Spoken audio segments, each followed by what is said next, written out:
ఉమ్మడి కరీంనగర్ జిల్లా వ్యాప్తంగా భూ ప్రకంపనలు మొదలయ్యాయి.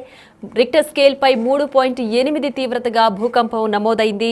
ఉమ్మడి కరీంనగర్ జిల్లాలోని కరీంనగర్, సిరిసిల్ల, జగిత్యాల, పెద్దపల్లి జిల్లాల్లో స్వల్పంగా భూమి కంపించింది. చోట్ల 2 సార్లు 2 సెకన్ల పాటు భూమి కంపించింది. దీంతో ప్రజలంతా కూడా ఇళ్లలోంచి భయంతో పరుగులు తీశారు. తెలంగాణ వ్యాప్తంగా భూకంపం సంభవించిన నేపథ్యంలో ఉమ్మడి కరీంనగర్ జిల్లా వ్యాప్తంగా ప్రజలు ఒక్కసారిగా భయాందోళనకు గురయ్యారు.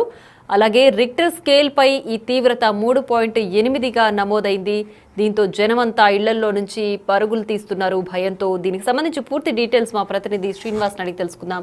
శ్రీనివాస్, చెప్పండి, తెలంగాణలో భూమి 2 సార్లు కంపించింది. అలాగే రిక్టర్ స్కేల్ పై 3.8 తీవ్రతగా నమోదైంది. ఏంటి దీనికి సంబంధించి పూర్తి డీటెయిల్స్? ఎట్లా పడ్డది?